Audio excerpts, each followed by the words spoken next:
महाराष्ट्राला कॅन्सरग्रस्त करण्याचं काही जण काम करतात. विविध राज्यांमधून छत्रपती संभाजीनगर महाराष्ट्रामध्ये म्हणजे गुटखा दाखल होतो. त्यांच्यावर गुन्हा देखील दाखल होतो. मात्र त्यांना अजूनही अटक करण्यात आलेली नाहीये. माझ्यासोबत शिवसेना उद्धव बाळासाहेब ठाकरे पक्षाचे आमदार अंबादास दानवे आहेत. दादा काय सांगाल? आपण पाहतोय की गुटखा सर्रासपणे महाराष्ट्रामध्ये येतोय. मात्र त्यावर कारवाई केली जात नाही. एफडीएनं कुठेतरी सांगितलंय, संपूर्ण निदर्शनास आणून दिल्याच्या नंतर गुन्हा दाखल झालाय. मात्र कारवाई होत नाही पुढे. काय सांगाल? खरं तर एफडीए भल्या भल्यावर कारवाई करतं, पण गुटख्यावर का करत नाही कळत नाही.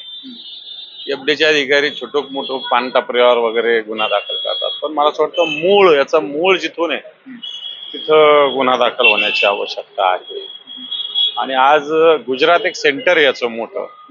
महाराष्ट्रात मग पालघरच्या माध्यमातून, इकडून मध्य प्रदेश गुजरातच्या बाउंड्रीवरून इकडे मराठवाड्यात, पालघरकडून, धुळ्याकडून अशा पद्धतीनं मोठ्या प्रमाणात गुटखा येतो.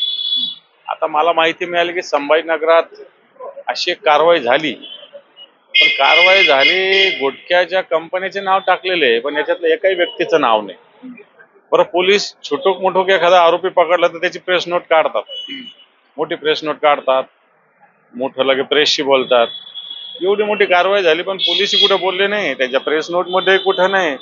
मला सुद्धा गुटख्याला का घाबरतात पोलीसचे लोक हे मला कळत नाही. आणि एफडीएला माझं सांगणं आहे की तुम्ही या छोट्या मोठ्या हॉटेलवर कारवाई करता, टपऱ्या टोपऱ्यावर, सगळ्यात आधी घाव या गुटख्यावर घातला पाहिजे असं माझं म्हणणं आहे. आपोआप आरोग्य नीट होऊन जाईल. आज 90% लोकांना जे व्यसन लागलेलं आहे गुटख्याचं, त्याच्यामुळे कॅन्सर सारख्या रोगाला, मला वाटतं हे सगळ्यात महत्वाचं आहे.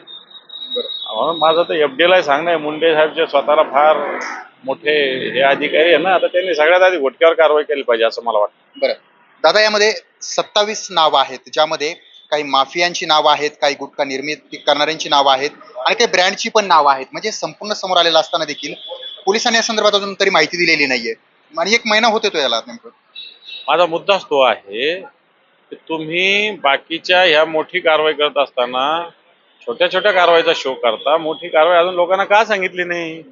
याच्यातली सत्यता आणि तथ्य काय आहे हे जनतेसमोर आलं पाहिजे. पोलीस हे गुन्हा दाबायचा तर नाही प्रयत्न करत, बरं गुन्हा दाखल करून घेतला उत्साहाच्या भरात, पण आता हा असेल प्रेशर कोणाकडून? सरकारमधल्या लोकांकडून.